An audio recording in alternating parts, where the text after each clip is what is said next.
ثانیہ Umair ارک۔ Art معاشرے کے لیے آئینہ نہیں ہے بلکہ اس کی تشکیل کرنے کے لیے ایک ہتھوڑی ہے۔ استاد بانس کے بنے کٹے ہوئے قلم سے کینوس پر کوئی آیت لکھ رہے تھے۔ قلم کی محسوس گھسیٹے جانے کی آواز کسی موسیقی کی طرح ہوا میں پھیلتی، ساتھ ساتھ کینوس پر حتاطی کیے ہوئے الفاظ ابھرتے جاتے۔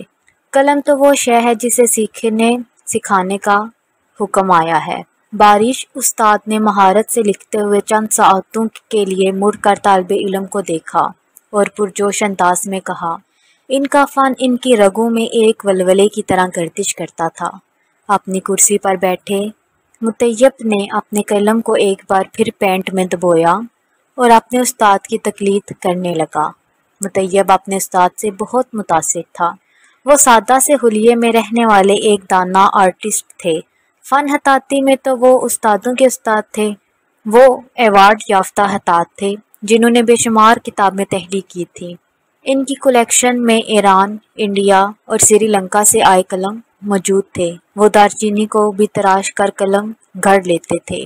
انہیں کاغذ پر لکیریں کھینچنے کی ضرورت نہیں تھی۔ وہ ذہن میں ڈیزائن سوچ کر ہو بہو یا اس سے بہتر ڈیزائن کینوس پر اتار لیتے تھے۔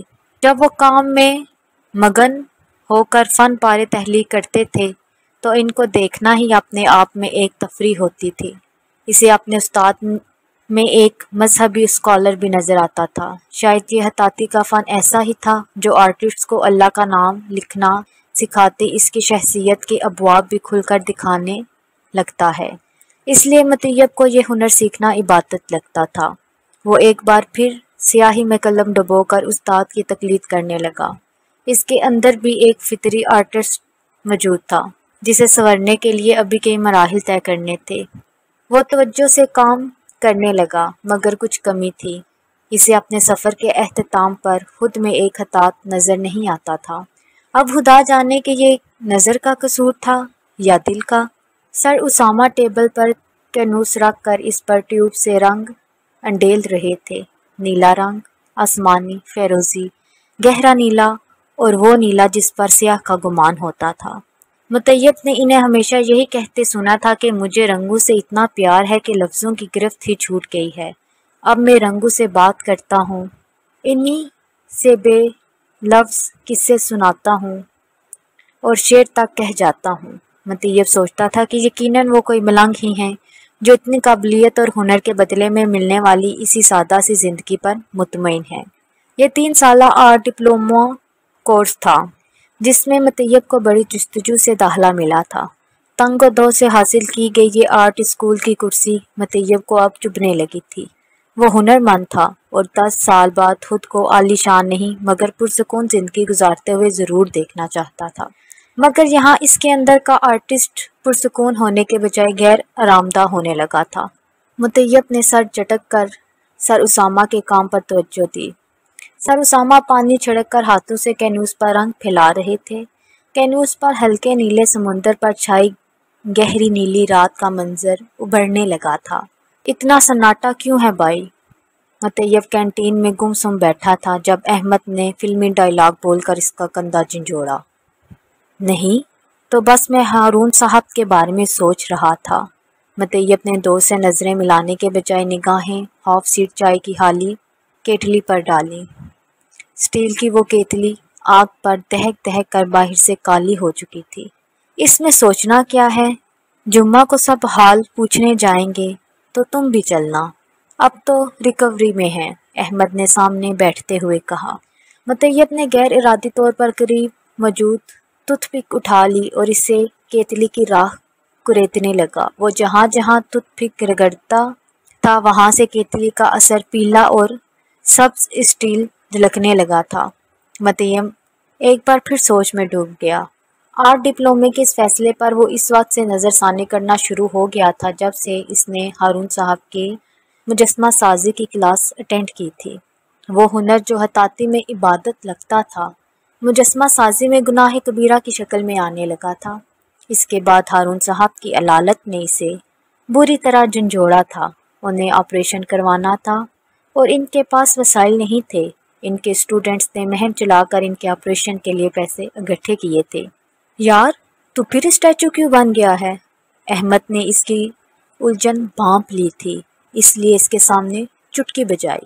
یہ اسٹیچو کا نام مت لینا میرے سامنے۔ ہارون صاحب نے ساری عمر مجسمے بنا کر کیا کما لیا؟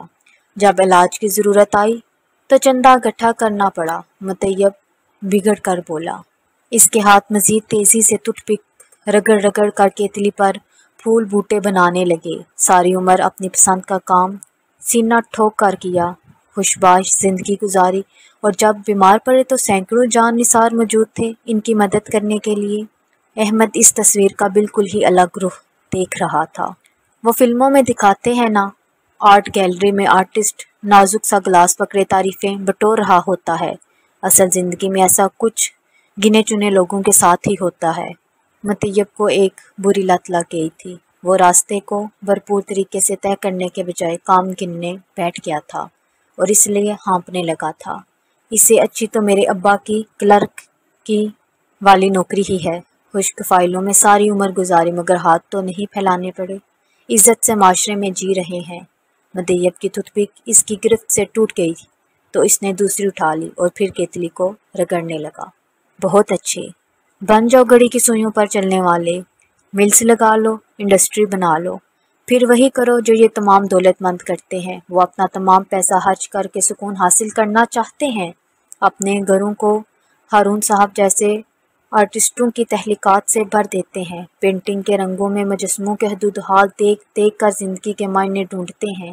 وہ لمبی چھلانگ مار کر دنیا فتح کرتے ہیں تو وہ جیت انہیں پرسکون کرنے میں ناکام رہتی ہے۔ وہ پرسکون ہونے کے لیے دوبارہ آرٹ کی ہی گود میں آ گرتے ہیں۔ ہم تو خوش قسمت ہیں، سب شارٹ کٹ میں حاصل ہے، احمد نے دلیل سے کہا۔ مطیب چند لمحوں کو چپ رہ گیا۔ اس نے ہاتھ روک کر اپنا دل ٹٹولا۔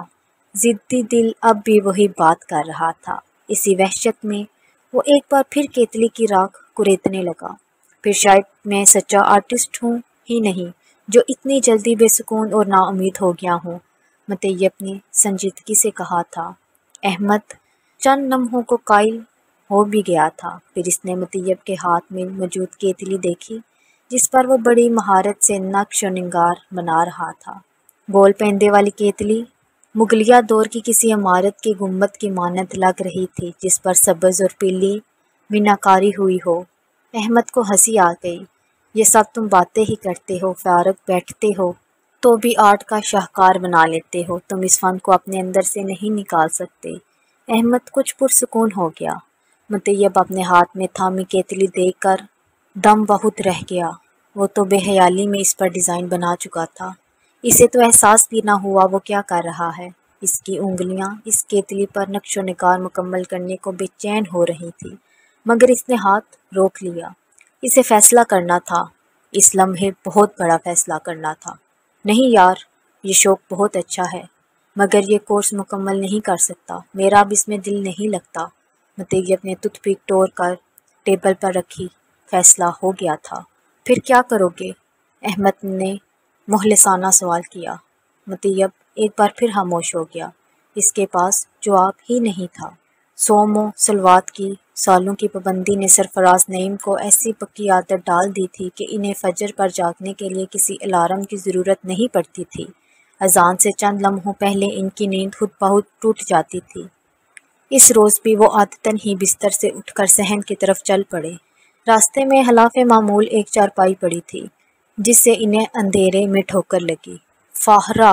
وہ گھبراہٹ میں بیوی کو پکارنے لگے۔ چارپائی پر سوتے ہوئے مطیب کی بھی شور شرابے سے آنکھ کھلی، مگر باپ کو سر پر موجود دیکھ کر اس نے آنکھیں سختی سے میچ لیں اور سونے کی اداکاری شروع کر دی۔ صبح صبح پہلا دیدار ابو کا ہوا تھا، نہ جانے آج کا دن کیسا گزرنا تھا۔ دیکھو اپنے صاحبزادے کو، بیچ صحن میں سو رہا ہے۔ بیگم کو دیکھتے ہی انہوں نے شکایت کر دی اور رستہ بدل کر آہستہ آہستہ نلکے کی جانب چلنے لگے۔ آرٹ اسکول میں پڑھ رہا ہے، جتنے ٹیڑھے وتیرے ہوں گے اتنا ہی بڑا آرٹسٹ بنے گا۔ ماں کے پاس بچے کی ہر حرکت کا جواب پہلے سے ہی تیار ہوتا تھا۔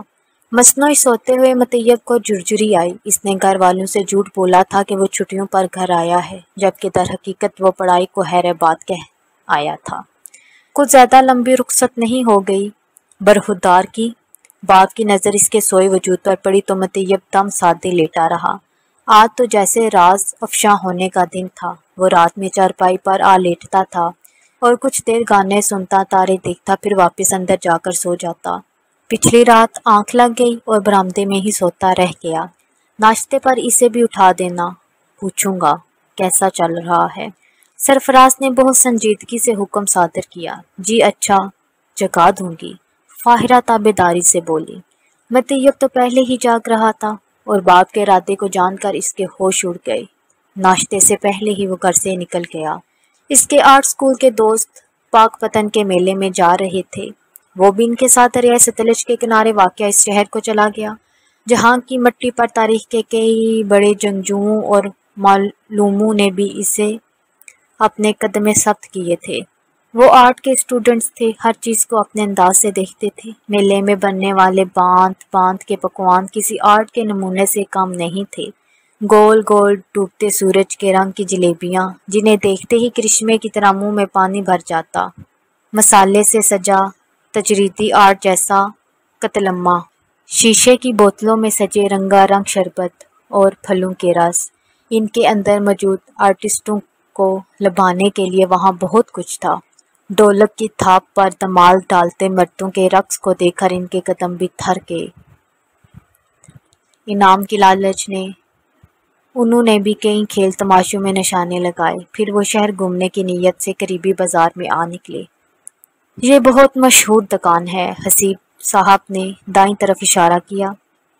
اس کی اس شہر سے پرانی واقفیت تھی۔ مطیب نے رخ موڑ کر دکان کی طرف دیکھا، وہاں عصمت مہندی مرکز درج تھا۔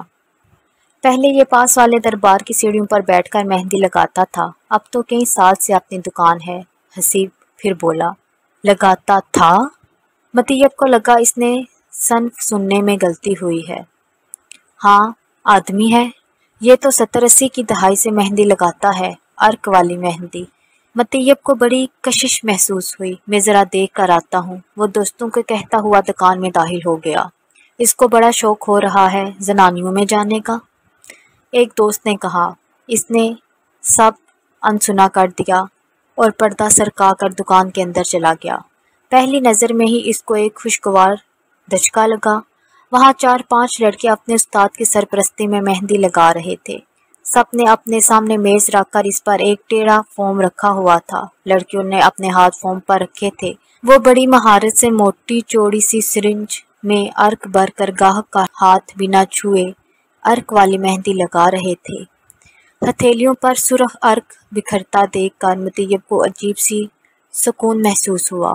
اس نے جاندار چیزوں سے متاثر ہو کر بنا بے جان آرٹ ہزاروں بار دیکھا تھا، لیکن مہندی کے عرق کا ماجرا الگ تھا۔ بے جان عرق جیسے جاندار ہتھیلی کی جنبش پر ہل رہا تھا، رقص کر رہا تھا۔ مطیب تجسس سے کھڑا دیکھتا رہا۔ ان لڑکوں کو اپنے فن میں اتنی مہارت تھی کہ منٹوں میں ایک ہاتھ لگا کر دوسرے ہاتھ کی طرف بڑھ جاتے تھے۔ کتنا لطیف کام تھا، تحلیق کا لطف بھی تھا اور روزگار کا ذریعہ بھی۔ اس نے مزار پر دمال ڈالتے لوگوں کو دیکھا، اب جیسے اس پر بے خودی عطاری ہو رہی تھی۔ اس کی حالی انگلی مہندی کی سرنج کے طرز پر ہلنے لگی، جیسے دل سے ہاتھ کا براہ راست تعلق جڑ گیا ہو۔ مطیب کی وہ صبح اپنے ابو کی صورت دیکھ کر ہوئی تھی۔ اس روز اسے انکشاف کرنے والا کوئی درس کیسے نہ ملتا۔ اس کی بے ڈنگی حرکتوں کو آرٹسٹ کا روپ کہہ کر سراہتی تھی۔ اب اثر دیکھو، اب تو اس کو بے ڈنگے پن کا ہی ڈپلومہ ملے گا۔ بیٹے کے منہ سے انکشاف سن کر سرفراز صاحب کی امیدوں کا قافلہ لٹ گیا تھا۔ جب سے بڑے کالج میں داخلہ ملا تھا، عبیرہ بھی سیدھے منہ بات کرنے لگی تھی۔ فاہرہ نے دوپٹے سے خشک آنکھیں کیں۔ ان کی ننند عبیرہ کا ٹیڑھا منہ تب ہی سیدھا ہوا تھا جب سے انہیں فاہرہ میں متوقع سمدن نظر آنے لگی تھی۔ سب خواب غارت کر دیے اس نے، اتنی مشکل سے داخلہ ملا تھا، سب چھوڑ چھاڑ کر آ گیا۔ دونوں میاں بیوی صحن میں بیٹھے ایک دوسرے کا غم بانٹ رہے تھے۔ رخسانہ آپی مطیب کے کمرے کا دروازہ کھول کر اندر آئیں۔ مطیب بیڈ پر نیم دراز تھا، اس کی انگلی ہوا میں ایسے لہرا رہی تھی جیسے کوئی موسیقار ساز ندوں کو تال کر اتار چڑھاؤ سکھاتے ہوئے انگلی کو حرکت دیتا ہے۔ اسے ایسے سکون سے لیٹے دیکھ کر رخسانہ آپی کے ماتھے پر بل پڑ گئے۔ تم نے اچھا نہیں کیا، امی ابو کس قدر تکلیف میں ہیں۔ وہ الماری کھول کر طے شدہ کپڑے غصے سے رکھنے لگیں۔ آپی، میں اور کیا کرتا، میرا اس کام میں دل ہی نہیں لگ رہا تھا۔ مطیب اٹھ کر سعادت مندی سے بیٹھ گیا۔ پھر جس کام میں تمہارا دل ہے وہ جلد ڈھونڈ لو، ہماری عزتوں میں اضافہ نہ کرو۔ رخسانہ آپی نے زور سے الماری کا دروازہ بند کیا۔ ماتھے پر تیوری ہنوز قائم تھی۔ آپی، آپ کو یاد ہے دادی اماں جو ناخن رنگنے کے لیے عرق بناتی تھیں، وہ کیسے بنتا تھا؟ ہاں یاد ہے۔ رخسانہ آپی جو باہر جانے کو پلٹ گئی تھی دوبارہ مڑی اور مطیب کو حیرت سے دیکھنے لگی۔ مجھے وہ عرق بنا دیں، اس نے کسی بچے کی طرح فرمائش کی۔ تم نے عرق کا کیا کرنا ہے؟ سوال جیسے ہوا میں متعلق ہو گیا تھا اور مطیب سے جواب نہیں بن رہا تھا۔ بہت ہمت جٹا کر اس نے بولنا شروع کیا۔ مطیب کے ارادے کی بنک پانے والی پہلی ہستی رخسانہ آپی تھی۔ میں اوپر کے کمرے میں تھوڑا پینٹ کروا دیتی ہوں، تم دونوں کو رہنے میں آسانی ہوگی۔ ان دنوں وہ اپنی تایا زاد بہن کائنات کے گھر پر رہ رہا تھا۔ ان کے شوہر اور دیور کا دیسی صابن کی سپلائی کا کام تھا، وہ بھی ان کے ساتھ ہی شریک تھا۔ اکثر صبح منہ اندھیرے نکلتے اور آدھی رات کے بعد واپسی ہوتی۔ مطیب کا گھر 1.5-2 گھنٹے کی مسافت پر تھا، اس لیے اکثر تھکاوٹ دور کرنے کے لیے وہ وہیں رک جاتا تھا۔ اب کمرہ تیار کروانے کا ارادہ ظاہر کر کے کائنات باجی نے گویا اس گھر کا فرد تسلیم کر لیا تھا۔ پینٹ والا دوپہر تک آ جائے گا، تم بڑی سڑک والے ڈنگر ڈاکٹر کے گھر سے لمبی سیڑھی منگوا لو۔ ان کے شوہر نے بھی اس ارادے پر آمادگی ظاہر کی۔ مطیب ممنون تھا مگر جانتا تھا کہ وہ اس گھر کا فرد نہیں ہے، اسے رہنا ہے تو مروت سے رہنا ہے، ورنہ سب سے پہلے وہ اپنا نام بگاڑنے والی عادت پر اعتراض کرتا۔ کائنات باجی کی ساس کو نام یاد نہیں رہتے تھے، اس لیے سب کی نشانیاں لگائی ہوئی تھیں۔ ایک محلے دار نے بہت گوری چٹی تھی اور بال راکھ سے کالے، اس کا نام سنگاڑے والی رکھ دیا تھا۔ کس کی پہچان مال گاڑی کے نام سے رکھی تھی تو کسی کو ان کے گھر میں لگی سبزیوں کے ناموں سے یاد کرتی تھی۔ اب یہ کوئی اور محلے دار تھے جنہیں سب ڈنگر ڈاکٹر کہتے تھے، جانوروں کا ڈاکٹر۔ مطیب اور اس کے دوستوں نے میٹرک میں اپنے بھائیوں کے ٹیچر کا نام ڈنگر ڈاکٹر رکھا ہوا تھا۔ وہ جب بولتے تھے تو نوبل انعام یافتہ معلوم ہوتے تھے، مگر جب مار لگانے پر آتے تو لگتا کہ سرکس کے جانور سدھار رہے ہوں۔ مطیب بڑی بے دلی سے ناشتہ کر کے بہت سستی سے کام پر نکلا تھا۔ احمد صحیح کہتا تھا، اس کے اندر ایک آرٹسٹ ہے جس کو اپنی غذا مطلوب ہے، ورنہ اس کے تمام احساسات گڑے پانی پر آئی سبز کائی کی طرح ہو جائیں گے۔ کام اس کی مجبوری تھی اور عرق والی مہندی لگانا اس کا شوق تھا۔ وہ اپنے فارغ وقت میں کاغذ پر ہتھیلی ٹریس کر کے کون مہندی کی پریکٹس کرتا تھا۔ اس کو اصل شوق تو عرق والی مہندی لگانے کا تھا، مگر جیسی موٹی سرنج اس نے عصمت کی دکان پر دیکھی تھی وہ اسے مل نہیں رہی تھی، اس لیے اس نے کون مہندی سے ہی کام شروع کر دیا تھا۔ وہاں مرد اس کے شوق کو زیادہ سنجیدگی سے نہیں لیتے تھے، مگر عورتیں بہت قدردان تھیں۔ کائنات باجی خود بہت شوقین تھی، ان کی محلے دارنیاں اور سہیلیاں بھی آتی تو دونوں ہتھیلیاں مہندی سے رنگین کروا کر ہی جاتی۔ زندگی چل رہی تھی مگر غلط ڈگر پر چل رہی تھی، اس لیے ایسا محسوس ہوتا تھا کہ گزاری جا رہی ہے۔ ایک روز مطیب کسی کام سے پیدل جا رہا تھا تو اسے بڑی سڑک والے ڈنگر ڈاکٹر صاحب نظر آئے۔ پہلے تو اس نے نظر بچا کر گزرنا چاہا، سلام دعا کسی منہ سے لیتا، وہ تو ان کا نام بھی نہیں جانتا تھا، گھر والے تو ہمیشہ انہیں ڈنگر ڈاکٹر ہی کہتے تھے۔ کیسے ہو ینگ مین؟ اس کے راستے بدلنے سے پہلے ہی سامنے سے اسے پکار لیا گیا۔ السلام علیکم جی، اس نے بڑھ کر مصافحہ کیا۔ تم وہ مہندی لگانے والے ہو؟ انہوں نے دلچسپی سے پوچھا اور رخ بدل کر ساتھ ساتھ چلنے لگے۔ وہ شاید دعا کر رہے تھے۔ ہاں جی، سیکھ رہا ہوں۔ مطیب کو ٹھنڈ سی پڑی، اس کا چرچا ہونے لگا تھا۔ بڑا یونیک شوق ہے، کہاں سے سیکھا؟ مطیب کو وہ شخص بہت بھلا معلوم ہوا، نہ جانے گھر والوں نے ان کا نام ڈنگر ڈاکٹر کیوں رکھا تھا۔ مطیب کو تو وہ کافی معقول انسان لگے تھے۔ وہ کریدتے رہے اور مطیب نے سر اٹھایا تو ڈاکٹر صاحب گہری سوچ میں غرق تھے۔ اس نے دیکھا وہ باتیں کرتے کرتے عین ڈاکٹر صاحب کے گھر کے باہر آ چکے تھے۔ ادھر ہی رکو، انہوں نے سخت لہجے میں حکم صادر کیا اور اندر چلے گئے۔ مطیب ادھر ہی کھڑا گیٹ کو گھورتا رہا کہ نہ جانے اب اندر سے کیا برآمد ہونے والا ہے۔ کچھ دیر بعد وہ باہر آئے اور ایک موٹی سی سرنج مطیب کو دکھائی۔ کہیں یہ تو وہ ٹیکا نہیں جو تم ڈھونڈ رہے تھے؟ مطیب نے ان کے ہاتھ سے سرنج پکڑ کر دیکھی، یہ ارک لگانے کے لیے بالکل مناسب تھی۔ یہی تو مجھے چاہیے تھی، اس نے خوشی سے کہا۔ اسے ہم گائے بھینسوں کو انجیکشن لگاتے ہیں، تمہیں تو پتہ ہی ہوگا، میں جانوروں کا ڈاکٹر ہوں، انہوں نے بتیسی نکالتے ہوئے کہا۔ او اچھا، اس لیے سب آپ کو۔ مطیب نے جملہ درمیان میں توڑ کر خیال جھٹکا اور سرنج کے بارے میں معلومات لینا شروع کر دی۔ اس کے سامنے اس کی پہلی باقاعدہ گاہک کا ہاتھ تھا۔ اس کے رگوں میں خون مزید جوش سے دوڑنے لگا۔ یہ منزل تھی یا سفر کی ابتدا، ابھی فیصلہ نہیں ہوا تھا۔ مہندی تو اس کے ہاتھوں پر چڑھی ہوئی تھی، سرنج سے مہارت حاصل کرنے میں اسے صرف کچھ گھنٹے لگے تھے۔ اب وہ اس ہنر کو آزماتا جا رہا تھا۔ اس نے چند دکانداروں سے بات چیت شروع کی۔ بڑی محنت اور خوشامد کے بعد ایک کاسمیٹکس کے دکاندار سے اس کا معاملہ طے ہو گیا۔ وہ بڑے سلجھے ہوئے انسان تھے، انہوں نے مطیب کو گاہک اکٹھے کرنے کے لیے مہینے بھر کی مہلت دی۔ پہلے مہینے وہ اسے دکان پر بیٹھنے کا کرایہ نہیں لیں گے، لیکن دوسرے مہینے سے اسے طے شدہ کرایہ دینا ہوگا۔ مطیب نے ایک چارٹ پیپر پر بڑے بڑے حروف میں لکھا۔ 5 منٹ میں ہاتھ پر مہندی لگوائیں، صرف 10 روپے۔ یہ چارٹ پیپر آویزاں کر کے وہ قسمت کھلنے کا انتظار کرنے لگا۔ 2 3 4 گھنٹے گزر گئے تو دکاندار نے اسے آواز دے کر اپنا کوئی کام کرنے کے لیے کہہ دیا۔ چند دن ایسے ہی گزرے، وہ دکان کے بیگار کرتا رہتا اور گاہک نہ آتا۔ جو دکان کے خریدار آتے وہ بڑی دلچسپی سے اس سے تمام تفصیل پوچھتے اور بس معلومات لے کر چلتے بنتے۔ وہ دوسرا ہفتہ تھا جب ایک بچی نے شوق یا تجسس میں آ کر اس کے سامنے ہاتھ رکھا اور مہندی لگوائی۔ وہ اس کی پہلی گاہک تھی اور آگے ایک لامتناہ ہی سلسلہ تھا۔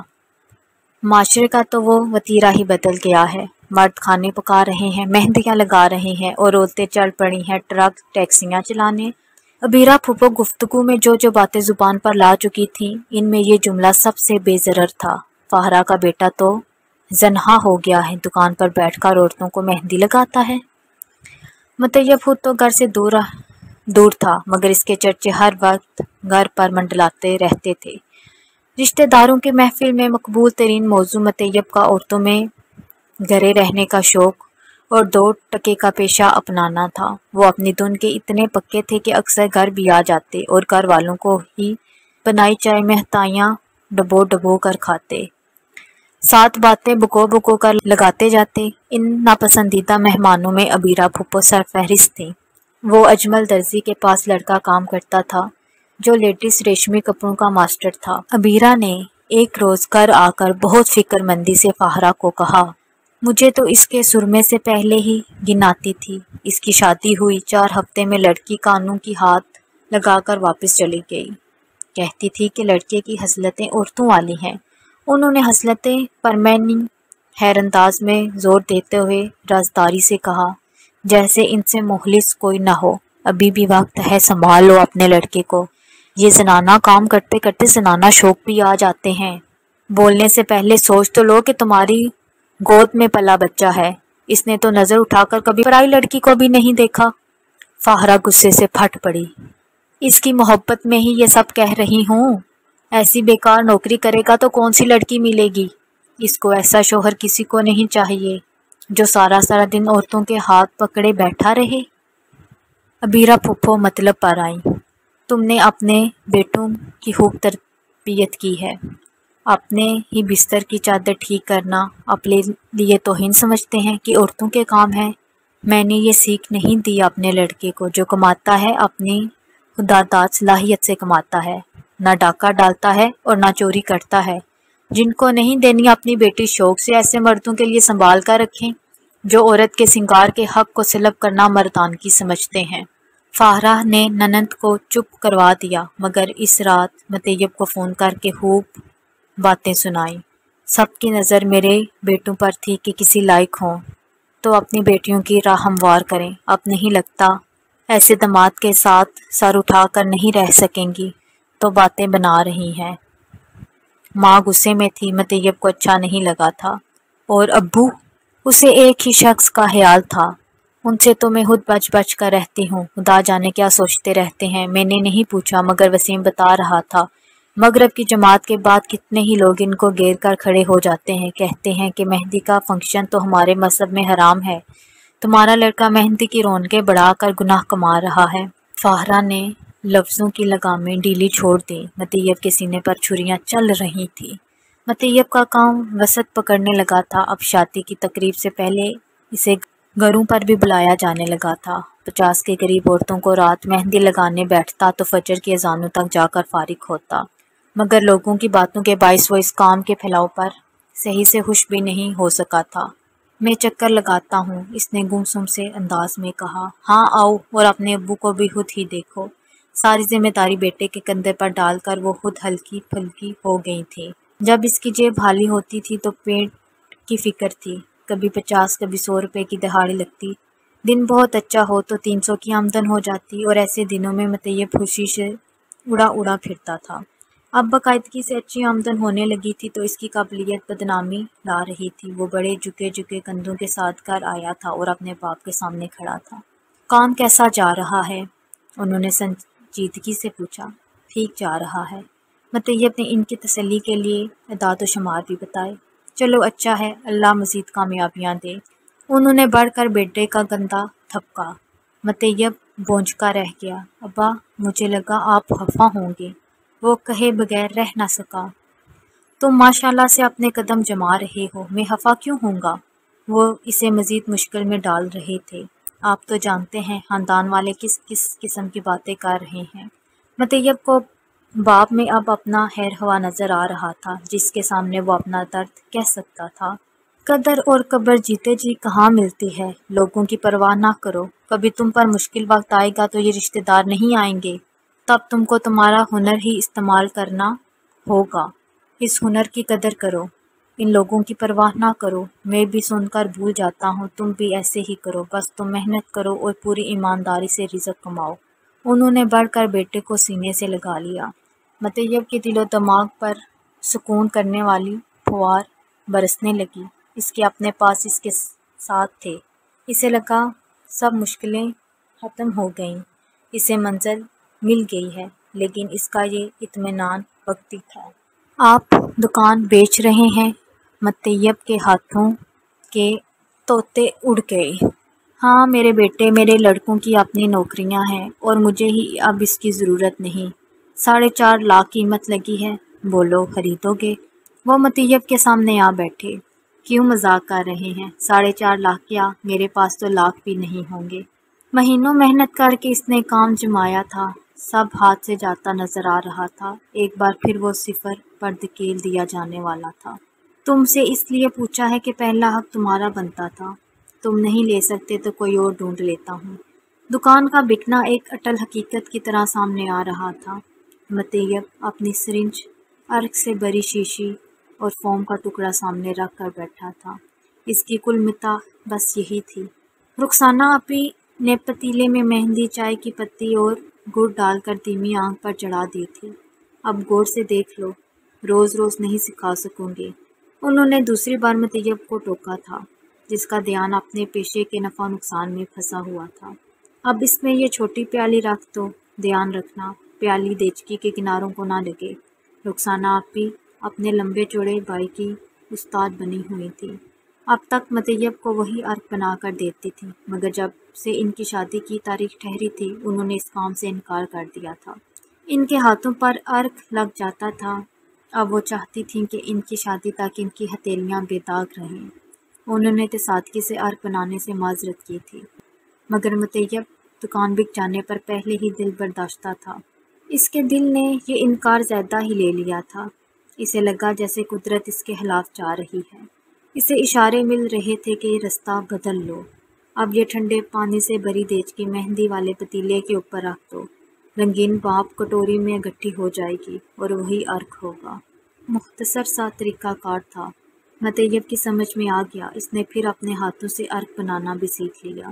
اب اسے بس ایک سیکھ کی ضرورت تھی اور وہ یہ کہ خود کو مشکلوں کے لیے تیار رکھنا چاہیے۔ آسانیاں تو پانی کا بلبلہ ہوتی ہیں، ان کی ناپائیدار دوستی کس کام کی دشواریوں سے دوستی بیکاری بڑھ جائے تو کوئی بات بھی ہو۔ ماہنور، تایا جی آئے ہیں۔ ایک زرق برق لباس پہنے لڑکی تیر کی سی تیزی سے دلہن کے پاس آئی۔ مایوں بیٹھی دلہن نے ایک مہندی لگا ہاتھ صوفے پر اکڑو رکھا ہوا تھا اور دوسرے پر وہ مطیب سے مہندی لگوا رہی تھی۔ اچھا، میں فارغ ہو کر آتی ہوں، پھر سلام کرتی ہوں۔ نازک سی دلہن نے مسکرا کر اپنی کزن سے کہا۔ اس کمرے میں لڑکیوں کی جاگیرداری تھی۔ سب دلہن کو مہندی لگتے دیکھ رہی تھی۔ تایا ابو نہیں، بڑے تایا جی آئے ہیں، ماجد تایا۔ لڑکی نے ایک ایک لفظ پر زور دیا۔ مکھیوں سے بنبناتی ساری لڑکیوں کو چپ لگی۔ دلہن کا وہ ہاتھ جس پر مطیب مہندی لگا رہا تھا کانپ اٹھا تو مطیب کو ماحول کی سنجیدگی کا اندازہ ہوا۔ اس کا کام ہی ایسا تھا، وہ اکثر کسی کے اہم ترین دن کے پاس موجود ہوتا تھا۔ کئی فلمی ڈرامے اس کی نظر سے گزرتے تھے اور تھیلے میں بند کتنی ہی بلیاں اس نے نکلتے دیکھی تھیں۔ ماجد تایا کیسے آ گئی؟ دلہن کا ہاتھ اب بھی لرز رہا تھا، اس لیے مطیب نے اپنا کام روک لیا۔ پھپھو نے انہیں سمجھایا ہے کہ ماہنور کی شادی ہے، اپنا راضی ختم کر دیں۔ اسی کزن نے بکیا اطلاع دی۔ کمرے میں موجود لڑکیوں کا سانس کسی انہونی کے اندیشے سے تھما ہوا تھا۔ یہ سن کر کہ سالوں بعد تایا جی رنجشیں مٹانے آئے ہیں، سب کا سانس پرسکون انداز میں خارج ہوا۔ ہر طرف خاموشی کی لہر سی دوڑ گئی۔ دلہن ادھوری مہندی کے لیے تایا جی کو سلام کرنے اور پیار لینے گئی۔ باہر چلنے والی صلح مندی کی فضا کے چند ٹھنڈے جھونکے مطیب تک بھی آئے۔ اس نے اپنے پیشے کے نفع کے خانے میں ایک نمبر مزید جوڑا۔ جذبات کے کئی مد و جز طے کر کے دلہن دوبارہ آئی۔ گیلے عرق کا ایک حصہ پھیل چکا تھا۔ مطیب نے احتیاط سے وہ حصہ صاف کیا تاکہ وہ دوبارہ سے ڈیزائن صحیح کر سکے۔ ٹشو سے سارا عرق جذب کر لیا۔ جلد پر ایک نہ ہونے کے برابر رنگ آیا تھا۔ مطیب ٹھٹک گیا۔ عرق کا رنگ برائے نام تھا۔ سب اپنی باتوں میں لگے تھے۔ اس کی تر ہوئی پیشانی کسی نے نہیں دیکھی تھی۔ وہ بغیر کچھ ظاہر کیے اپنا کام کرتا رہا، نہ جانے کہاں کوتاہی ہوئی تھی۔ اس نے ٹھیک ویسا ہی عرق بنایا تھا جیسے رخسانہ آپی نے سمجھایا تھا، چائے کی پتی، گڑ اور مہندی۔ مطیب جیسے پرچہ دینے بیٹھا تھا اور وہی سوال آگے تھے جو اس کو نہیں آتے تھے۔ اب وہ دل ہی دل میں خود کو کوس رہا تھا۔ اس نے طریقہ تو سیکھ لیا تھا مگر رخسانہ آپی سے یہ نہیں پوچھا تھا کہ وہ اجزا کہاں سے لیتی ہیں۔ اس نے کسی نئی دکان سے سامان لیا تھا اور کوئی نہ کوئی چیز ناقص آ گئی تھی۔ مسئلہ اسے معلوم ہو چکا تھا مگر اب دیر ہو چکی تھی۔ دلہن کی مہندی پوری ہو چکی تھی۔ ہتھیلی بے داغ بھی نہیں رہی تھی کہ دوبارہ مہندی لگ سکے۔ نہ ہی عرق کا رنگ اس پائے کا نکلا تھا کہ دلہن کے شانے شان کھلتا لال ہوتا۔ مطیب نے اپنے پیشے کے نقصان کے خانے میں ایک اور نمبر جوڑا۔ بظاہر سادہ سا نظر آنے والا اس کا کام کٹھن بھی تھا۔ اس پر کسی کے اہم ترین دن کی بہت بڑی ذمہ داری تھی۔ رنگ اچھا نہیں آئے تو دلہن ویسے ہی مرجھا جاتی ہے۔ اس کے علاوہ تو ہم پرستوں کی باتیں کہ رنگ صحیح نہیں آیا تو مطلب ساز سخت مزاج ہے یا شوہر بے مروت واقع ہوا تھا۔ مطیب کی ایک غلطی سے دلہن کو کئی مسئلے سہنے پڑے تھے۔ ان سارے مسئلوں کو گن کر اس نے نقصان کے خانے میں جمع کر دیا تھا۔ اپنی اجرت خاموشی سے وصول کر کے وہ چلا گیا۔ اسے ایک ہیپی پلیس کی تلاش تھی۔ بعض اوقات ہماری ہیپی پلیس بھی ہماری نہیں ہوتی۔ اس کی بھی نہیں تھی۔ وہ احمد کا گھر تھا۔ بالائی منزل پر احمد کے کمرے کے ساتھ ہی ٹیرس تھا جو احمد کی ورک پلیس بن گیا تھا۔ پھر پھیلتے پھیلتے وہ ورک پلیس ٹیرس سے کمرے تک آ گیا تھا اور اب احمد نے بیڈ کو کونے کی دیوار سے لگا دیا تھا۔ وہاں ہر طرف احمد کا کام سجا ہوا تھا۔ احمد اب ایک NGO سے منسلک تھا۔ ملک اور بیرون ملک میں روایتی کشیدہ کاری اور دستکاری کی بہت مانگ تھی۔ یہ NGO دستکار و گاہر کے بیچ میں وسیلے کا کام کرتی تھی۔ ہاتھ سے ٹانکا بنی رلی ہو یا دیسی ٹرکوں جیسی پینٹنگز، افسر ان سب کے کئی خریدار تھے۔ احمد جیسے آرٹسٹ گاؤں کے کاریگروں کے فن کو ماڈرن رنگ دلوا کر ان سے وہ کام نکلواتے تھے جو باہر کو کلیکٹرز آئٹم کے طور پر بکتے تھے۔ مطیب خود کو اور احمد کو دیکھتا تھا اور موازنہ کرتا تھا۔ احمد اندرون ملک چھوٹے چھوٹے کئی گاؤں میں جا چکا تھا۔ بدین، ٹھٹھا کے مزاروں کا دورہ کر کے بہاولپور کے قلعوں میں گھوم کر اس نے کلچر سے آرٹ احس کرنا اور ان سے متاثر ہو کر چیزیں بنانا سیکھ لیا تھا۔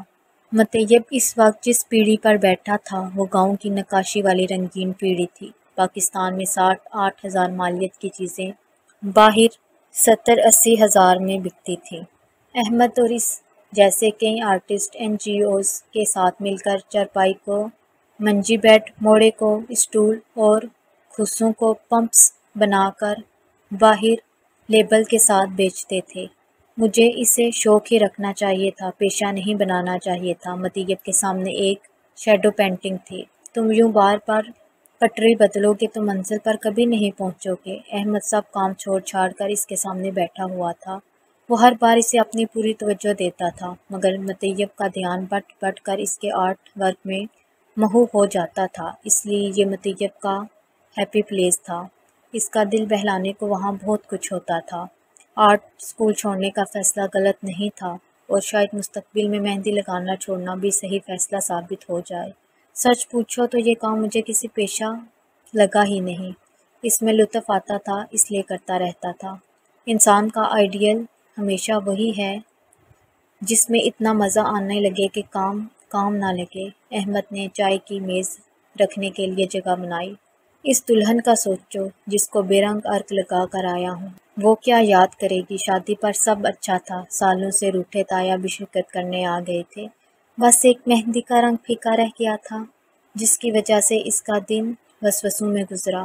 مطیب کا دل اس کے لیے دکھی تھا کیونکہ اس دن اس نے اپنے کام سے انصاف نہیں کیا تھا۔ دلہن کی خوشی اور غم عرق سے وابستہ ہو نہ ہو، مطیب کے سب جذبے اب عرق کے مرہون منت ہو گئے تھے۔ ان سینکڑوں دلہنوں کا سوچو جنہیں تم نے اسی مہندی کے عرق سے دائمی خوشی دی ہے۔ احمد مستقل مزاج تھا۔ روز یوں کام چھوڑنے کی باتیں کرو گے تو بینک بیلنس بھی سیلف کانفیڈنس کی طرح صفر ہو جائے گا۔ مطیب کو یہ جملہ کھٹکا۔ احمد اب کاروباری بھی ہو گیا تھا۔ جس NGO سے وہ منسلک تھا وہ در حقیقت بزنس ہی کرتی تھی۔ بیرون ملک کسٹمر کو چیزیں سپلائی کرنے کے ساتھ ساتھ اندرون ملک کے کئی برانڈز کے لیے بھی کام نکلواتی تھی۔ وہ برانڈز جو لوکل آرٹسٹ کے ڈیزائن پر ہزاروں روپے کے جوڑے بنواتے تھے اور بیچتے تھے، جن کے باعث ملک میں طبقاتی فرق زمین اور آسمان جتنا وسیع ہوتا جاتا تھا۔ احمد ان کے لیے بھی کام کرتا تھا۔ یہ بزنس تھا جسے NGO کی طرز پیش کر کے ٹیکس سے بچایا جاتا تھا۔ کہنے کو وہ NGO ہی تھی جو سوشل ورک کر رہی تھی، گاؤں کے پسماندہ خاندانوں کو کام دلوا رہی تھی، مگر در حقیقت مالکوں کے بینک اکاؤنٹس بھرتے تھے اور غریب ورکرز کی مٹھیاں خالی رہ جاتی تھیں۔ NGO کی آڑ میں بزنس تھا اور احمد اس سب کا مہرہ بنا ہوا تھا۔ پڑھا لکھا ہونے کے باعث وہ گاؤں کے ورکر سے بہتر کما لیتا تھا، مگر حقیقت وہ بھی جانتا تھا کہ وہ استعمال ہو رہا ہے۔ مطیب نے جرجری لی، وہ کم کما لے گا مگر احمد جیسی بے سکونی میں نہیں پڑے گا۔ یہاں وہ اپنا باز خود ہے، اسے یہی جچتا ہے۔ مطیب نے موبائل نکال کر اس کو آن کیا۔ موبائل پچھلی رات سے بند تھا۔ اس کو کسٹمر کے 8 میسج آ چکے تھے کہ عرق کا رنگ نہیں آیا۔ جس خاتون کے توسط سے اسے کام ملا تھا اس کا بھی میسج تھا۔ وہ مطیب کے کام پر ناخوش تھی کہ اس نے مطیب سے مہندی لگوانے کو کہا تھا، اپنی سہیلی سے شرمندہ تھی۔ کسی دوسرے کو مشکل میں ڈال کر خود یوں بھاگ جاتا مطیب کو اچھا نہیں لگ رہا تھا۔ ہمارا ہر پیس ماسٹر پیس کیوں نہیں ہو سکتا؟ اتنے سارے کامیاب کاموں کے بعد یہ دل دکھانے والا ایک بے رنگ ہاتھ منہ چڑھانے کیوں آ جاتا ہے؟ مطیب نے احمد کی ایک ادھوری پینٹنگ کو دیکھا جس میں خزاں رسیدہ جنگل تھا۔ نظر ٹیڑھی کر کے دیکھو اور کچھ مفکر بنو تو ہر پیس ماسٹر پیس لگنے لگتا ہے۔ احمد یقیناً اچھی چیزوں پر نظر گاڑتا ہوگا، مطیب کو یہ فن نہیں آتا تھا۔ اسے خزاں رسیدہ پینٹنگ نے ایک بار پھر مطیب کی توجہ کھینچی۔ ایک کے پیچھے ایک درخت کی قطاریں یوں لگی تھیں جیسے پیچھے والے درخت سایوں کی مانند ہو۔ مطیب موبائل جیب میں ڈال کر اٹھ کھڑا ہوا۔ کدھر کا ارادہ ہے؟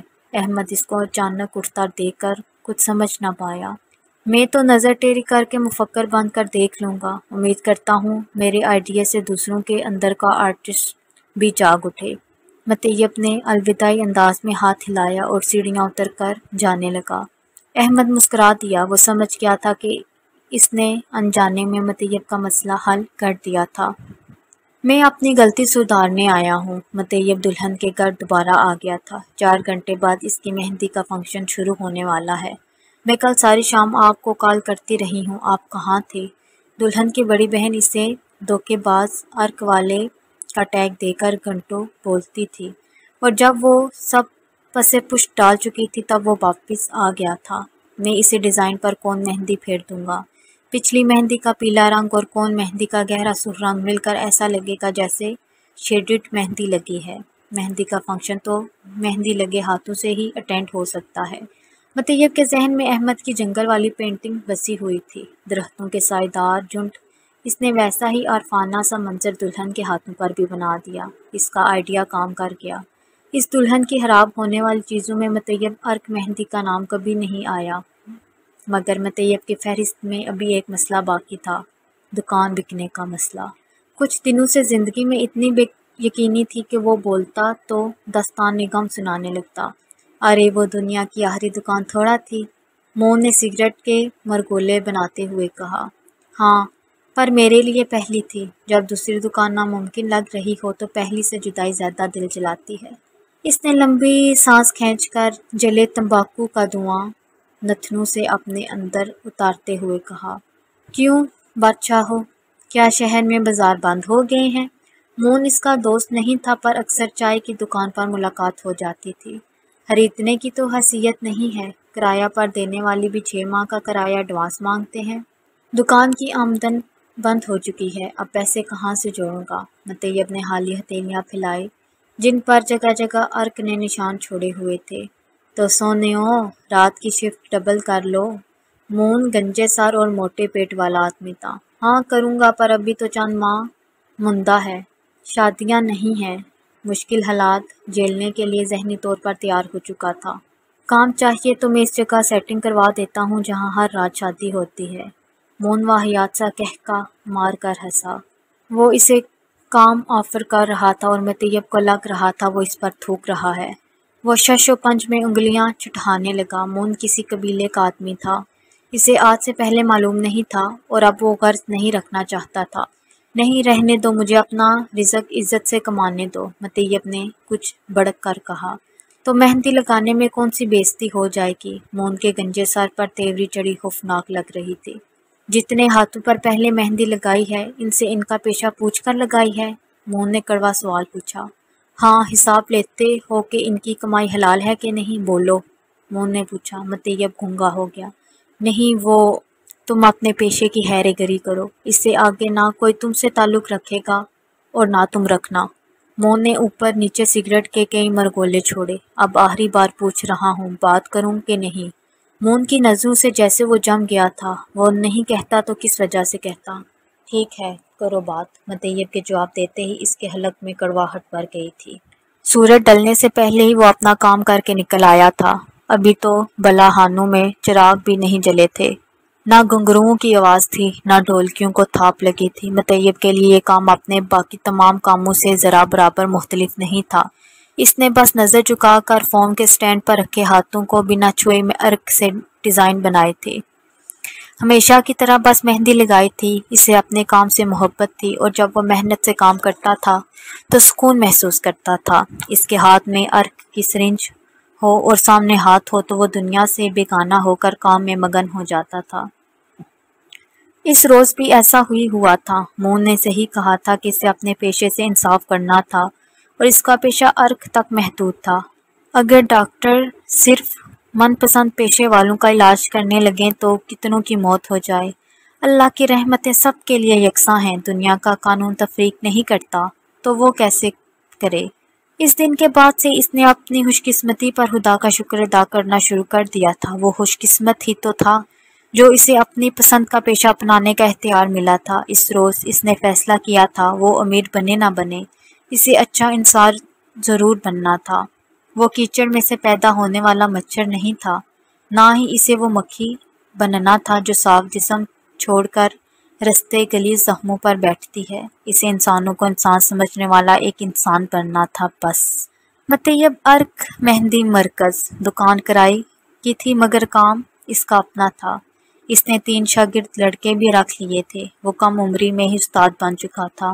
ان کی آمدن 6 مہینوں پر تقسیم تھی۔ 6 مہینے اچھی کمائی ہوتی اور 6 مہینے مہندی رہتی۔ پورے سال پر 15 دسمبر سے 15 جنوری کا ایک مہینہ باری تھا جب تقریباً ہر گلی میں شادی ہو رہی ہوتی۔ ان دنوں کے لیے اسے باقاعدہ اپوائنٹمنٹ ڈائری رکھنی پڑتی تھی۔ پھر بھی ایسی مصروفیت ہوتی تھی کہ کھانے پینے کا ہوش نہیں ہوتا تھا۔ ایک رات ایک معروف سیاست دان کے گھر ڈھولکی کی تقریب تھی۔ مطیب اپنے شاگرد امین کو ساتھ لے کر کام کرنے پہنچا۔ وہ سیاست دان جو ٹی وی پر سر ڈام کراتے ہیں، ان میں سے بیشتر کی گھریلو تقاریر بہت بے باک ہوتی ہیں۔ ان دونوں کے لیے ایسی نوعیت کی یہ پہلی تقریب تھی۔ اندر جاتے ہی دونوں کو شوق لگا۔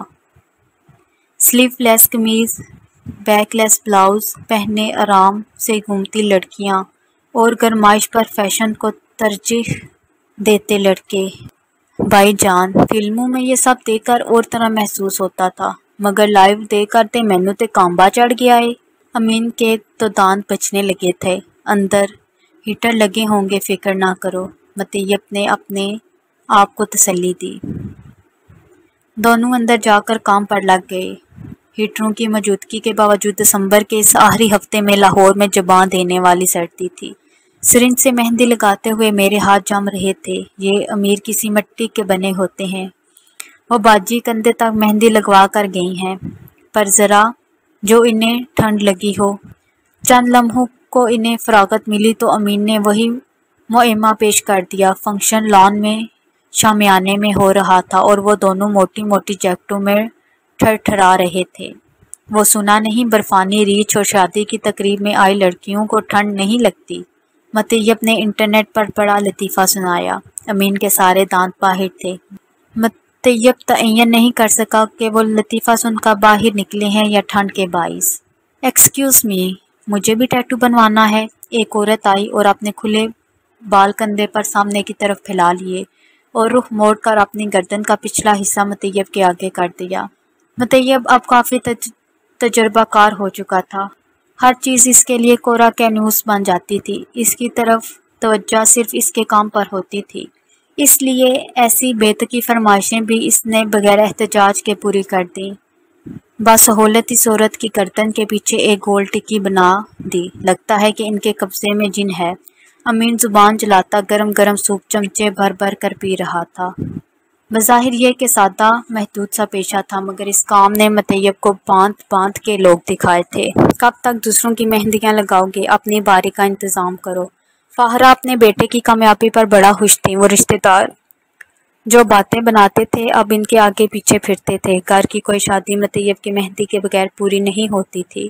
اس کا چھوٹا بھائی اور 2 کزن بھی اب اس کے ساتھ کام کرنے لگے تھے۔ مطیب کا بڑے بڑے لوگوں میں اٹھنا بیٹھنا تھا۔ حال ہی میں ایک فلم کی ہیروئن کو سیٹ پر جا کر مہندی لگائی تھی۔ بڑے پردے پر چھوٹا ہی صحیح، مگر اس کا کام بھی آیا تھا۔ کچھ سال پہلے کی بات الگ تھی۔ اب تو ہر طرف لڑکے ہی تھے جو عرق سے مہندی لگاتے تھے۔ یہ عرق جیسے مردوں کا ہی حادثہ ہو گیا تھا۔ اب تو میرا نام ہونے لگا ہے، مجھے اس پر توجہ دینے دیں۔ یہ شادی کے بکھیڑوں میں نے نہیں پڑنا۔ مطیب نے معذرت کے ساتھ ہاتھ جوڑے۔ یہی تو عمر ہے شادی کرنے کی، ایک سے ایک اچھی خاندانی لڑکی ملے گی۔ فاہرہ نے خوشی سے کہا، میں نے تو اپنی بارات کا جوڑا تمہاری شادی کے لیے ہی سنبھال کر رکھا ہے، جلدی دن دکھا دو، کہیں پڑے پڑے کام ہی کالا نہ ہو جائے۔ رخسانہ آپی نے بھی بائی کو قائل کرنے کے لیے گھیرا تنگ کیا۔ میں سب جانتا ہوں محلے کے کس کس گھر سے کیا کیا ہفتہ وار پکوان آ رہے ہیں۔ یہ سلسلہ بند کر دیں اور سب کو بتا دیں کہ اگلے 3-4 سال تک میرا شادی کا کوئی ارادہ نہیں، اس نے بہت دو ٹوک انداز میں کہا۔ بہن کا چہرہ لٹک گیا اور ماں بھی افسردگی سے سر ہلانے لگی، مگر مطیب کے اٹل فیصلے کے آگے وہ کچھ نہ کہہ سکیں اور چپ ہو کر بیٹھ گئیں۔ مطیب نے اس وقت تو سکون کا سانس لیا۔ اس نادان کو اپنے ارادے کی پختگی پر یقین تھا۔ وہ نہیں جانتا تھا کہ 6 مہینے بعد وہ خود آئے گا اور ماں سے کہے گا، مجھے ایک لڑکی پسند ہے، اس کے گھر رشتہ لے کر جانا ہے۔ چونٹیاں گرمیوں میں زہرہ اندوزی کر لیتی ہیں اور سردیوں میں بلوں میں گھس کر اسی خوراک سے گزر بسر کرتی ہیں۔ مہندی والوں کا معاملہ اس کے بالکل برعکس تھا۔ سردیوں میں شادی بیاہ کی تقریبات عروج پر ہوتی تھیں اور اس موسم میں اتنی مہنگائی ہو جاتی تھی کہ سخت گرمیوں کے 2 مہینے گھر بیٹھ کر بھی گزر اوقات ہو جاتی تھی۔ فراغت کے دنوں میں بھی دکان ضرور کھلتی تھی، کبھی نہ کبھی جلستے دنوں میں بھی دکان پر کوئی گاہک ٹھنڈی ہوا کے جھونکے کی طرح آ ہی جاتا تھا۔ ایسی ہی ایک دوپہر میں پردہ سرکا کر دو لڑکیاں اندر آئی تھیں۔ السلام علیکم۔ ایک لڑکی مطیب سے مخاطب تھی۔ مطیب سنبھل کر بیٹھ گیا۔ کمان جیسی بھویں اور سانولی رنگت پر سفید میک اپ کے استعمال کے بعد وہ عورت کچھ زیادہ ہی تیکھی لگ رہی تھی۔ وہ پہلے بھی دکان پر آ چکی تھی، مگر پہلے کی طرح اسٹینڈ پر ہاتھ رکھنے کے بجائے آج وہ دروازے میں ہی کھڑی تھی۔ جی وعلیکم السلام، فرمائیں۔ مطیب نے اس کا ارادہ جاننے کی نیت سے کہا۔ میں مہندی لگانا سیکھنا چاہتی ہوں۔ وہ عورت سامنے بیٹھ کر بزنس ڈیل کے انداز میں بات کرنے لگی۔ مطیب کے کئی شاگرد رہ چکے تھے، ایک اور صحیح، اس نے حامی بھر لی۔ اس کے ساتھ آنے والی دوسری لڑکی برقعے میں تھی، جس کی صرف دو آنکھیں نظر آ رہی تھیں۔ اپنے جھجک والے انداز سے وہ کم عمر معلوم ہوتی تھی اور پہلی لڑکی کی اوٹ میں تقریباً چھپ کر بیٹھ گئی۔ پاس ہی میں نے سلائی سینٹر کھولا ہوا ہے، لیکن مجھے مہندی سیکھنے کا بہت شوق تھا۔ اس کا نام کرن تھا اور اسے بولنے کا بھی بہت شوق تھا۔ آپ چکر لگائیے گا، وہ بولنے کے بعد سوچتی تھی اور اس بار بول کر سوچا تو ہنس پڑی۔ آپ کا کام ویسا کچھ بھی نہیں ہے۔ لڑکیوں کو مردانہ سوٹ کی سلائی میں قطعاً دلچسپی نہیں ہے۔ اس روز کرن نے اپنے سیدھے ہاتھ سے اپنے الٹے ہاتھ پر مہندی لگانے کی مشق کی۔ مطیب نے اس کی ساری بے سروپا باتیں سنی اور نقاب پوش لڑکی بنا کچھ بولے کرن کا ہینڈ بیگ سنبھالنے اس کے پیچھے پیچھے جیسے آئی تھی ویسے ہی واپس چلی گئی۔ آپ جب دائرے بناتی ہیں تو مناسب فاصلہ رکھا کریں، مطیب سبب کی ابتدا میں کرن کو سمجھا رہا تھا۔ بس یہ گولے بنانے میں چوک ہو جاتی ہے، ورنہ اب تو میری اتنی اسپیڈ ہو گئی ہے کہ گھنٹہ بھر میں چاروں سائڈ لگا لیتی ہوں۔ کرن نے ایک بار پھر سے گونج کہکا لگا کر کہا۔ آپ کے ہاتھوں پر پہلے ہی مہندی لگی ہے، آپ آج کاغذ پر پریکٹس کر لیں۔ مطیب جلد از جلد کام کی بات پر آنا چاہتا تھا۔ اس کی ضرورت نہیں، میں اسی لیے تو اپنی ماڈل ساتھ لاتی ہوں، لبنہ۔ اس نے گردن موڑ کر پیچھے بیٹھی نقاب والی لڑکی کو کہا۔ جی آپی۔ لڑکی کی سعادت مندی سے معلوم ہو رہا تھا کہ وہ کرن کے سلائی سینٹر کی شاگرد ہے۔ لبنہ، آؤ ذرا میرے سامنے بیٹھو، کرن نے بزرگانہ انداز سے کہا۔ مطیب کی نظریں جھکی ہی تھیں، ہتھیلی سے اوپر نگاہیں اٹھانا اس کی تہذیب کے باہر تھا۔ اس نے جھکے سر کے ساتھ ہی اس لڑکی کا نام سنا تھا، لبنہ۔ نام بھی کتنی گہرائی چیز ہے، ایک انسان کی زندگی، شخصیت، کردار سب کو ایک لفظ میں سمیٹ دیتا ہے۔ دو لوگ اگر نام سے ناواقف ہوں تو چاہے روز ملیں اجنبی رہتے ہیں، اور کبھی صرف ناموں کے تبادلے کے بعد اپنائیت قائم ہو جاتی ہے۔ اپنا سیاہ برقع سنبھالتی ہوئی لبنہ کرن کے سامنے آ چکی تھی، مگر مطیب کے ساتھ والی کرسی پر بیٹھی نہیں۔ تھوڑا فاصلہ کر لیں، وہ پہلی بار بولی تھی اور نہایت کھردری آواز میں بولی تھی۔ مطیب نے نگاہ اٹھا کر اس کی طرف دیکھا۔ اس کی آنکھوں میں بھی وہی روب تھا اور روکھا پن تھا جو کسی اجنبی سے مخاطب ہوتے ہوئے ہونا چاہیے۔ مطیب نے مرعوب ہو کر فوراً اپنی کرسی دور کر لی۔ لبنہ بیٹھ گئی اور کرن اس کی ہتھیلی پر مہندی لگانے لگی۔ کرن کے ہاتھ کی رفتار بہت بہتر ہو گئی تھی، مگر اس کی زبان کی رفتار کے مقابلے میں وہ اب بھی کچھ نہیں تھی۔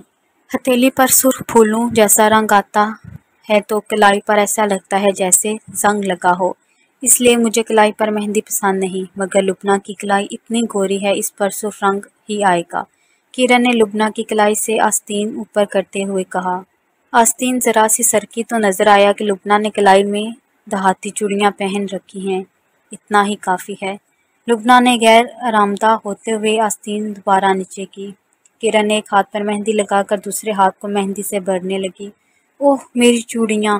مہندی ختم ہونے کے بعد لبنہ نے بے حیالی میں ہاتھ نیچے کیا تو اس کی چوڑیاں کلائی کی مہندی کی لپٹ میں آ گئیں۔ ڈیزائن بھی خراب ہوا اور چوڑیاں بھی گندی ہو گئیں۔ جو نشان پڑے گا وہ نیل پالش ریموور سے اتر جائے گا۔ مطیب نے اب ان دو آنکھوں میں فکر اترتے دیکھی تھی، اور اگر نہ اترا تو؟ وہ دوسری بار مطیب سے مخاطب ہوئی تھی۔ مطیب کے الفاظ کھو گئے تھے کیونکہ اب ان آنکھوں میں نمی اتر رہی تھی۔ وہ چوڑیاں شاید اسے بہت عزیز تھیں۔ نہ اترا تو میں تمہیں نہیں لے دوں گی، ویسے بھی یہ کون سا سونے کی چوڑیاں ہیں، لوہے ہی کی تو ہیں۔ کرن نے بڑی بہنوں کی طرح تسلی دی تھی۔ یہ میری نانی کی چوڑیاں ہیں اور مجھے سونا نہیں چاہیے، مجھے لوہا زیادہ پیارا ہے۔ اس کی آنکھوں کے کنارے باریک ہو ہوئے تھے، شاید وہ نقاب کے نیچے خود کو تسلی دینے کے لیے مسکرائی تھی۔ کرن اس کی بات کو لطیفہ جان کر ہنس پڑی۔ لو جی، کس بیوقوف کو سونے سے زیادہ لوہا پسند ہوتا ہے؟ کرن کی ہنسی بکھر کر فضا میں تحلیل ہوتی جا رہی تھی اور لبنہ کی خاموشی بھی دل میں گھر کر رہی تھی۔ گھر میں جتنا بھی سونا بھر لیں، اس کی حفاظت کے لیے لوہے کی گیٹ اور لوہے کا تالا چاہیے تو ہوتا ہے۔ سونے کی چمک ہی ہے اور وہ بھی وبال جان بن جاتی ہے۔ وہ جانے سے پہلے سادہ سے انداز میں بڑا فلسفہ بیان کر گئی تھی اور ایسا لگا تھا وہ گئی ہی نہیں، مطیب کے ارد گرد ہی کہیں بس گئی ہے۔ عورت جذباتی ہوتی ہے، اس کے پاس ہر جذبہ ہوتا ہے۔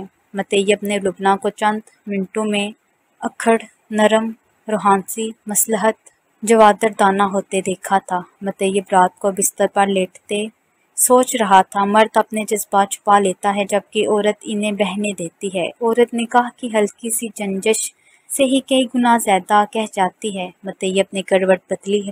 رات کا 1 بج رہا تھا۔ رات کے اس دوپہر وہ لبنہ کو کیوں سوچ رہا تھا؟ سوچنے کی بات تھی۔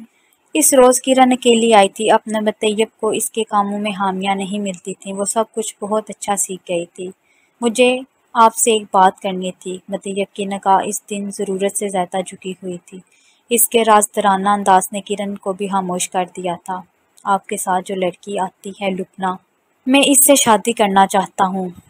اس کا جملہ نرم ارک کی طرح تیزی سے نکلا تھا۔ کرن کو اس بات کی قطعاً توقع نہیں تھی۔ وہ لبنہ اس کی سمجھ سے باہر تھا۔ وہ جھکی نظر ڈھکے چہرے والی لڑکی مطیب کو کیسے بھا گئی؟ جی میں اپنے والدین سے بات کروں گا، آپ ان کی رضامندی بھی پوچھ لیں۔ مطیب ایسے بے باک نہیں تھا کہ اس قسم کی بات براہ راست کر سکے۔ اسے کرن کی مدد چاہیے تھی مگر کرن الجھ گئی تھی۔ تم نے تو اسے دیکھا بھی نہیں، جانتے ہو اس کے چہرے پر جلے کا کتنا بڑا داغ ہے؟ ایسا لگتا ہے کسی نے گوشت نوچ کر چبا کر دوبارہ چپکا دیا ہو۔ وہ دوبارہ اپنی اصلی رفتار سے بولی اور مطیب کا دل چیر گئی۔ کرن کو احساس ہی نہیں تھا کہ کس جملے کو سست رفتار سے بولنا چاہیے تھا۔ کیا؟ مطیب کے ہونٹ خشک ہو رہے تھے مگر زبان میں سکت نہیں تھی کہ انہیں تر کر سکے۔ اس لیے تو پردہ کرتی ہے، ورنہ اس کی فیملی تو بہت ماڈرن ہے۔ وہ مطیب کے سٹ پٹائے تاثرات دے کر جیسے محظوظ ہو رہی تھی۔ مطیب نے نظریں بہت بہت نیچے جھکا لیں۔ اب اسے کچھ دیکھنے کی چاہ نہیں تھی۔ اس کی نظروں میں مایوسی کا اندھیرا پھیل رہا تھا۔ اس نے کوئی محبت کے دعوے نہیں کیے تھے جو پیچھے ہٹنے پر اسے بے وفا قرار دیا جائے۔ اس نے تو بس ایک خواہش کی تھی۔ اسے لگا تھا کہ جس لڑکی کو چمک سے زیادہ مضبوطی عزیز ہے وہ اس کے چھوٹے سے ٹھکانے کی بھی قدر کرے گی، اور اس کا دل چاہا تھا کہ اس معصوم مگر حوصلہ مند لڑکی کو جیون ساتھی بنائے، مگر اب شاید دل کو سمجھانے کی ضرورت تھی۔ مطیب افسوس سے ان 2 کالی آنکھوں کو تصور میں لایا۔ کسے علم تھا اتنی حسین آنکھوں کے نیچے ایک بدصورت جلا ہوا چہرہ ہے جس کے ڈر سے وہ نقاب کر کے پھرتی ہے۔ وہ جسے چوڑیاں داغدار ہونا برا لگا تھا، وہ نہ جانے اپنا چہرہ آئینے میں دیکھ کر کیسے جیتی ہوگی۔ مطیب کا دل چاہا کہ وہ اس کے باقی چہرے کو بھی اس کی آنکھوں کی مانند حسین کروا دے، کوئی پلاسٹک سرجری کروا دے، کوئی معالج ڈھونڈے۔ وہ دکھتے دل کے ساتھ ایک حسین چہرے پر جلا ہوا بدصورت ابھرا ہوا داغ تصور کرنے لگا۔ ایک بار ایک کون مہندی اس سے پلنگ کے پیچھے گر گئی تھی۔ ہفتوں بعد جب پلنگ سرکایا تو مہندی کون پھٹ کر فرش پر ڈیری کی مانند پڑی تھی۔ مطیب کے ذہن میں مہندی کی وہی ڈیری آنے لگی۔ اسے لگا لبنہ کے گال پر بھی ویسی ہی مہندی رنگ کی ابری پھوڑے دار جلد ہوگی۔ لبنہ کو سوچنے کی اسے عادت ہو گئی تھی۔ وہ رات میں مختلف نہیں تھی۔ مطیب بدل گیا تھا، وہ آسانیوں کا دوست نہیں رہتا تھا۔ اب مشکلوں سے بھی اس کی گاڑی چھنتی تھی۔ اسے شکست کی عادت تھی، اسے سنبھلنے کا ذوق تھا۔ وہ اس رات جیسے جیسے لبنہ کو سوچتا گیا اس کا داغ دار چہرہ قابل قبول ہوتا گیا۔ مہندی، ارک اور ان کا رنگ، ان چیزوں سے تو اسے محبت تھی۔ اس کے چہرے کے نشان کو بھی وہ کیسی اناڑی کی طبع آزمائی سمجھ کر قبول کر لے گا۔ بدصورت بیوی کس کو نہیں چاہیے تھی مگر لبنہ بدصورت کہاں تھی؟ ایک جلا ہوا گال بھی بھلا کسی کو بدصورت بناتا تھا؟ ہرگز نہیں۔ ان آنکھوں میں اتنی چمک تھی کہ سارا چہرہ بھی داغدار ہوتا تو اسے چاند کی مانند چمکنے پر مجبور کر دیتی۔ اس رات فیصلہ ہوا تھا۔ دن کے اجالے میں مطیب نے نظر ثانی کی، مگر اگلی رات اس کے آگے چند مزید راتوں میں بھی فیصلہ نہیں بدلا۔ مطیب اپنے ارادے پر قائم رہا۔ مطیب نے تسلی سے سوچا، میں لبنہ جی کے لیے رشتہ بھجوانا چاہتا ہوں۔ اس روز مطیب کی نگاہیں اس کے عزم کی طرح بلند تھیں۔ ارے آپ تو سچ میں سنجیدہ نکلے۔ کرن اس کے جذبوں پر اگر شک تھا تو وہ دور ہو چکا تھا۔ وہ تو بات بھی نہیں کرتی، آپ کو اس میں کیا پسند آیا؟ کرن نے تعجب سے کہا۔ اس روز ان کی چوڑیاں خراب ہوئی تھیں، اگلے روز وہ پھر خوشی خوشی واپس آئی تھیں۔ مجھے ایسے لوگوں کی بہت قدر ہے جو اپنے فیصلوں پر قائم رہتے ہیں اور ذمہ داری پوری کرتے ہیں۔ یہ دونوں چیزیں مجھ میں بہت کم ہیں اور مجھے ایک مستقل مزاج ساتھی چاہیے۔ اس نے چھوٹی چھوٹی حرکتوں میں بہت گہرے وصف مانپے تھے۔ ٹھیک ہے، میں بات کروں گی، مگر ابھی نہیں، کرن کچھ بزرگی سے بولی۔ پہلے آپ دونوں ایک بار کہیں مل لیں۔ اس کی تجویز پر مطیب کا سر نفی میں ہلنے لگا، جیسے کہہ رہا ہو اس کی ضرورت نہیں۔ ایک بار اس کو دیکھ لیں، پھر بے شک والدین کو لے کر آ جائیے گا، یہی بہتر ہے۔ لبنہ کی بھی یہی تجویز ہے، کرن نے سمجھاتے ہوئے کہا۔ لبنہ کی بھی یہی خواہش تھی تو مطیب نے احتراماً حامی بھر لی۔ وہ ایک شرمیلا سا لڑکا تھا۔ یہ ملنے والے کام اس نے کبھی نہیں کیے تھے۔ وہ ریسٹورینٹ میں میز پر کوہنیاں ٹکائے بیٹھا تھا۔ اس کے دل میں لڈو پھوٹ رہے تھے اور پیٹ میں بلیاں اچھل رہی تھیں۔ کرن اور لبنہ ایک ساتھ اندر آئی تھی۔ کرن ہمیشہ کی طرح زبان اور ہاتھوں سے کوئی بات کر رہی تھی۔ لبنہ کی نظر آج کسی خاص وجہ سے جھکی ہوئی تھی۔ آج اس نے کالا برقع نہیں اوڑھا تھا، بس دوپٹے سے چہرے کا نچلا حصہ چھپا رکھا تھا۔ آپ کچھ لیں گی؟ سلام کے تبادلے کے بعد وہ دونوں بیٹھ گئی تھیں۔ ضرور، کرن چہکی۔ یہاں کی رس ملائی بہت اچھی ہوتی ہے، لبنہ نے دوپٹے کی اوٹ سے ہی کہا۔ وہ جیسے اپنی پسند ناپسند بتا رہی تھی۔ مطیب کے ارادے پر اس کی رضامندی جھلک رہی تھی۔ چلیں پھر رس ملائی ہی کھا لیتے ہیں۔ کرن نے آرڈر دیا اور آرڈر آنے تک بولتی رہی۔ ویٹر پلیٹیں اور رس ملائی رکھ کر پلٹا تو لبنہ نے آہستگی سے چمچ اٹھایا۔ مطیب نے بڑی مشکل سے نظریں ٹیبل پر جمائی ہوئی تھیں۔ وہ خود کو بہت سبق پڑھا کر آیا تھا کہ اس کو صرف سرسری سا دیکھے گا تاکہ لبنہ کی تسلی ہو جائے، کوئی ایسا رد عمل ظاہر نہیں کرے گا جس سے اس کا دل دکھے۔ مگر جب لبنہ نے دوپٹہ سرکایا تو مطیب کی نظر اس کی صورت پر جم ہی گئی۔ وہ پلک جھپکانا تک بھول گیا۔ اس کے چہرے پر کچھ بھی نہیں تھا، کم عمری کے باعث برے برے سے گال اور معصوم سے نین نقش، بس کوئی بدنما داغ، جلنے کا نشان یا بدرنگ جلد۔ وہ جو کچھ سوچ کر آیا تھا ویسا کچھ بھی نہیں تھا۔ لبنہ نظریں جھکائے اپنی پلیٹ کی رس ملائی میں بے مقصد چمچ چلا رہی تھی۔ شاید مطیب کی نظروں کا اثر تھا کہ اسے نوالہ لینے کی ہمت ہی نہیں ہو رہی تھی، جبکہ مطیب اسے ہونک پن سے گور رہا تھا۔ وہ تو کتنے ہی بدنما تصور کر کے آیا تھا، جبکہ لبنہ دنیا کے ہر معیار پر اترنے والی ایک خوبصورت لڑکی تھی۔ بڑی دیر بعد لبنہ نے رس ملائی کا چمچ منہ میں رکھا اور مطیب کو دیکھ کر ہلکا سا مسکرائی۔ اس کی سادہ مسکراہٹ سے واضح تھا وہ اس سے بات سے ناواقف تھی کہ کرن نے مطیب کو اس کے چہرے کی کتنی خوفناک تصویر پیش کی تھی۔ اسے بوکھلاہٹ میں مطیب نے کرن کی طرف دیکھا۔ وہ بے فکری اور کھانے میں مگن تھی، مگر وہ مطیب کی نظر کا مطلب اچھے سے سمجھتی تھی۔ وہ ہلکا سا ہنسی اور شرارت سے مطیب کو دیکھنے لگی۔ لگتا ہے آپ میری بات کچھ زیادہ ہی سنجیدہ لیتے ہیں، کرن نے ایسے بے پرواہی سے کہا جیسے اس نے کبھی مطیب سے جان سولی پر لٹکا دینے والا مزاح کیا ہی نہ ہو۔ لبنہ نے آستین کوہنیوں سے اوپر موڑے ہوئے تھے۔ اس کا دایاں ہاتھ کسی فون کے سٹینڈ پر نہیں، مطیب کے ہاتھ میں تھا۔ مہندی کی تقریب سے ایک رات پہلے مطیب نے اپنا شاگرد لڑکا لبنہ کے گھر بھیجا تھا، لیکن اس کے لگائے عرق کا رنگ نہیں آیا تھا۔ اب رخصتی کے اگلے دن ولیمے کی صبح اپنے کمرے میں مطیب لبنہ کو دوبارہ عرق لگا رہا تھا۔ اب وہ اسے پیشے کا ہر پنیترا جانتا تھا، بے رنگ عرق سے وسوسوں کا شکار نہیں ہوتا تھا اور نہ ہی چند دنوں کی خشکی پر برسات سے مایوس ہو کر کام چھوڑنے کی سوچتا تھا۔ اس نے اپنے کام کو لگن اور محنت دی تھی اور اس کے پیشے نے اسے روزی اور عزت۔ سودا منافع کا رہا تھا۔ کہیں پڑھا کہ ایک عبادت گزار آدمی نماز ادا کر کے اپنی بیوی کی انگلیوں پر تسبیح پڑھتا تھا اور دعا کرتا تھا وہ جنت میں بھی ساتھ ہوں۔ وہ ایک عبادت گزار آدمی کا اظہار محبت تھا۔ یہ مجھ جیسے سادے سے عرق والے کا طریقہ اظہار ہے کہ میں آپ کے ہاتھوں پر عرق لگا رہا ہوں۔ مطیب نے محبت سے اپنی نئی نویلی بیوی کو کہا، پہلے اس کی زندگی میں ایک عرق کے رنگ کی بہار تھی اور اب اس کی زندگی میں کوس و قزح کے رنگ بکھرے ہوئے تھے۔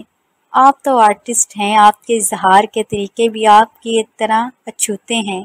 میں تو عام سی لڑکی ہوں، مجھے تو مردانہ کرتا بھی سینا نہیں آتا، میں آپ سے کیسے اظہار کروں گی؟ لبنہ نے سادگی سے کہا، بس تم میرے اور اپنے رشتے کو لوہے سا مضبوط رکھنا، مجھ پر اعتبار کرنا اور ہمارے گھر میں وہ خوشیاں بڑھنا جن کو چوری کا خطرہ لاحق نہ ہوتا ہو۔ مجھے بھی چمک نہیں، مضبوطی چاہیے۔ مطیب کو کبھی آسمان چھونے کی چاہ نہیں رہی تھی، پھر بھی اب وہ بلندیوں پر ہی رہتا تھا۔ یہ بلندیاں اسے محبت اور لگن نے عطا کی تھیں۔